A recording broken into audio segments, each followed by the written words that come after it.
MLC Vamsi వ్యాఖ్యలకు MP MBV Satyanarayana counter ఇస్తున్నారు. విశాఖలో ఆయన మాట్లాడుతున్నారు. లైవ్లో చూద్దాం. వీళ్ళందరూ కూడా ఖండించమని చెప్తే ఈరోజు సమావేశం పెట్టడం జరిగింది. మేము ఒకటి చెప్తా ఉన్నాం, ఈవేళ జగన్మోహన్ రెడ్డి గారు రాష్ట్రంలో ఒక గొప్ప పరిపాలన చేస్తూ ఉన్నారు. మేము 40 రోజుల నుంచి నేను విశాఖపట్నం ఈస్ట్ అంతా కూడా పాదయాత్ర చేస్తూ ఉన్నా. ప్రతి ఇంటికి వెళ్ళి నేను వాళ్ళ సమస్యలు తెలుసుకుని చేస్తూ ఉన్నా.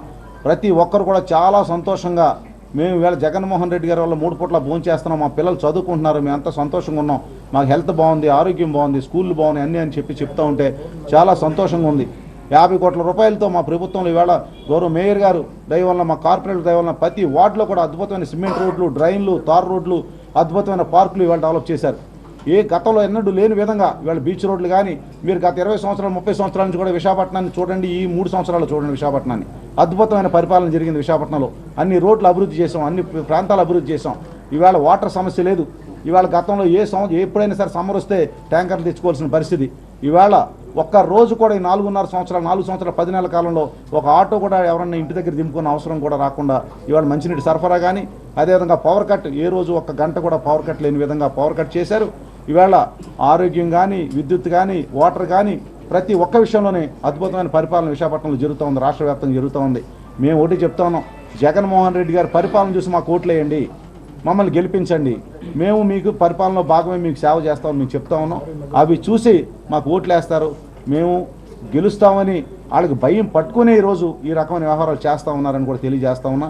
ఆడు కబడ్దార్ అంటాడు, క్యారెక్టర్ సూట్ అవ్వలేదని చెప్పండి. అడిగి కబడ్దార్ చెప్పాలంటే junior NTR level, Mahesh Babu level ఉండాలి. ఇలాంటి బాబు మోహన్ కబడ్దార్ చెప్తే జోకర్లా ఉంటాయి బ్రహ్మానందాలు. అర్థమైందండి? అంచేత మీరు చెప్పండి, బ్రహ్మానందం క్యారెక్టర్ ఇది, బాబు మోహన్ క్యారెక్టర్ ఇది, నీ క్యారెక్టర్ కబడ్దారులు ఇంటికి వచ్చి తొడగొట్టాలి, నీకు సూట్ అవ్వలేదురా బాబు, నీ ఒకసారి బట్టలు పద్ధతులు చూసుకోమని చెప్పండి. Thank you very much.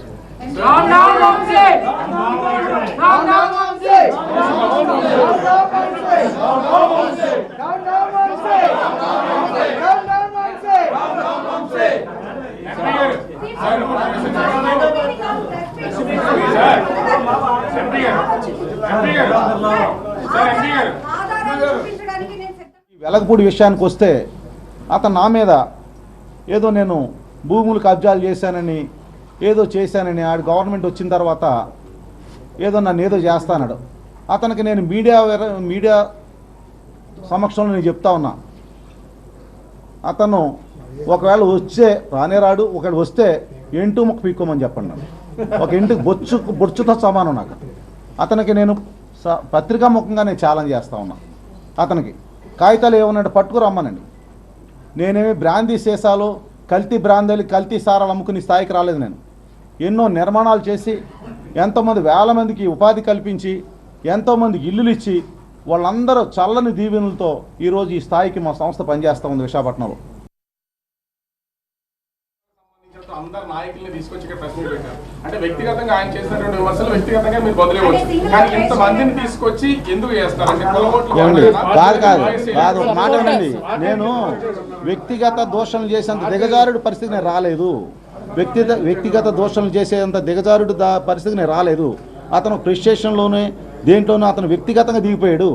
మాకు ఆ పరిస్థితి అక్కర్లేదు. వ్యక్తిగత దోషణలు నేను చేయనని ముందే చెప్పాను. నేను ఇవాళ ఏ ఒక్కరి మీద కూడా వ్యక్తిగత దోషం చేయాలని నాకు అవసరం లేదు. నేను అతను చేసిన ఆరోపణలు కొన్నిట్లు సమాధానాలు చెప్పాలి కాబట్టి మా మిత్రులందరూ వచ్చారు కాబట్టి మిత్రులందరూ కలిసి సమావేశం పెట్టడం జరిగింది తప్ప ఇందులో కులాన్ని ఇన్వాల్వ్ చేయాలని అనుకోవట్లేదు. ఇంకో రకంగా నేనేం చేయాలని అనుకోవట్లేదు.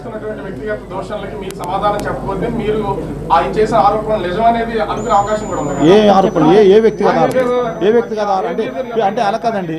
అంటే ఆడి ఇంటికి వచ్చి కొడతానంటే వ్యక్తిగత ఆరోపణ నేను ఒప్పుకోవాలా? దానికి ఒప్పుకోవాలా చెప్పండి? అలాగే స్వయం చెప్పాలని నేను ఇంటికి వచ్చి కొడతానని చెప్పను. నేను అడుగుతున్నాను అంటే ఏ సమాధానం? నేను ఇంటికి వచ్చి తొడగొట్టి నేను ఇంటికి వచ్చి కొడతానని చెప్పాలా? అది కరెక్ట్ కాదు కదా, అది మంచి పద్ధతి కాదు కదా. అది మనం ఒక మంచి పొజిషన్లో ఉన్న వ్యక్తి నేను. ఏమండి ఆగండి, అతనిలాగా నేను ఇవాళ రేపు ఎమ్మెల్సీ కూడా ఊడిపోద్ది, ఆ పరిస్థితిలో ఉన్న వ్యక్తిని కాదు కదా నేను. విశాఖపట్నానికి సంబంధించి ఒక మెంబర్ ఆఫ్ పార్లమెంట్గా ఉన్నా. నేను ఎంతోమంది, ఒక మోదీ గారితో, ఒక అమిత్ షా గారితో, నిర్మలా సీతారామన్ గారితో, రాజ్నాథ్ సింగ్ గారితో, సోనియా గాంధీతో, రాహుల్ గాంధీతో, ఎంతమంది పెద్దలతో సభలో కూర్చున్న వ్యక్తిని నేను. సో నాకు ఒక లాంగ్వేజ్ కంట్రోల్ అనేది ఉంది. నాకు వ్యక్తిగత దోషాలు పోయి నేను బట్టలు పెట్టి తన్నుతాను, నువ్వు వచ్చే బయటికి, ఇలాంటి మాటలు మాట్లాడవలసిన అవసరం నాకు లేదు. అలాంటి మాటలు నేను మాట్లాడలేను. ఏదైనా అతను ఆరోపణలు చేస్తే ఏ ఆరోపణలు కానీ ఒకటే సమాధానం చెప్తా, అది నీ కర్మ, నీ స్థాయి అది. నీకు దిక్కున్న కాడ పో అని చెప్పి చెప్పడం తప్ప అందుకని మాకేం లేదు. అది వంశీకి పేరు అపమానం చేస్తారని, వంశీ ఎదుగుదలని అడ్డుకున్నారని, వంశీకి అనేక సందర్భాల్లో రాజకీయ ఎదుగుదల లేకుండా చేశారని నేను ఆయన మాట్లాడారు. ఒక్క నిమిషం ఏమంటారు దాన్ని? దాని కూడా చెప్తాను. అతను ఒక అసమర్థ రాజకీయ నాయకుడు, సమర్థమైన రాజకీయ నాయకుడిని ఎవరు అడ్డుకోలేరు. సమర్థత ఉన్న రాజకీయ నాయకుడిని సమర్థత ఉంటే ఎవరైనా పార్టీ గౌరవిస్తే ప్రజలు గౌరవిస్తారు, ఉన్నత స్థానంలో కూర్చోబెడతారు. అర్థమైందండి. అసమర్థ రాజకీయ నాయకుడిని అసమర్థతతోనే అతని కింద దిగిపోతూ ఉంటాడు. అతను గెలలేకపోయాడు. 2009లో సీట్ ఇస్తే గెలలేకపోయాడు, 2014లో గెలలేకపోయాడు, 2019లో సీటే తెచ్చుకోలేకపోయాడు, 2021లో అతను అసమర్థతను చూసి అతను మేయర్ని చేస్తే విశాఖపట్నం పరిస్థితి ఏంటని చెప్పేసి మేయరు ముఖ్యమంత్రి గారు ఇచ్చి ఉండకపోవచ్చు.